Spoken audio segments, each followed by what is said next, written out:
right. So yeah, so seeing shape the future, I think for us, it really kind of came down to be really intentional about our mission, what we're trying to accomplish. When we first started our business, our mission was very vague, and not a lot of people connected with it. You could just tell that we didn't really have a clear path of what we were trying to accomplish, where we were wanting to go. And so I think for us, we spent a lot of time really kind of dive in and taking, Chick-fil-A's corporate purpose, kind of their why, and really kind of building off that. Okay, so what does that mean for us? What do we want to become? What does our future look like? And so we began to work through this process of what we want to be, and then really how we want to do it.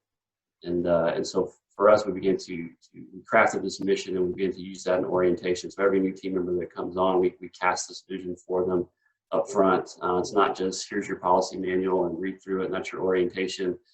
That's part of where I come in, and as the business owner, I'm at every orientation, and I spend about an hour and a half with every team member, saying, hey, this is what we're trying to do. I want you to hear it from me. I want you to hear my heart. I want you to not hear it secondhand. It has to be from me, because I really want you to connect with it, and do that. And then just recently, as we found that when people have orientation and they get the mission, they know where we're trying to go, but then that begins to fade as we get into the stress and the whirlwind of daily activities. That begins to fade. And so we've actually just restarted this month, what we call reorientation. So every 6 months, based off your anniversary date, you will come back through, and we'll go through this mission vision casting again, and we'll spend about an hour and a half together again with me.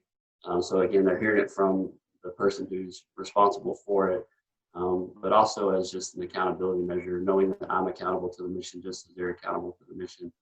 But really kind of being able to show this is what the future looks like for us. This is where we're going. And as you commit to that, if you show up the next day to work and you're telling me that you're committing to that, then as we go through that and say, hey, I need you to do this, not because I'm asking you to do that, but because you committed to the mission. This is what the mission requires. And so that's been a part of us for really seeing and shaping the future, and really trying to be intentional about, one, being really clear on what we want, and then two, making sure that we're casting that regularly, not just in the daily conversation, but in, hey, every 6 months we're going to come back. We're going to really dive into this again and really connect you with it again, and make sure that you still feel like you're up for what we're trying to accomplish. And so that's for us been a big part of what we're trying to do, and really kind of seeing and shaping that future.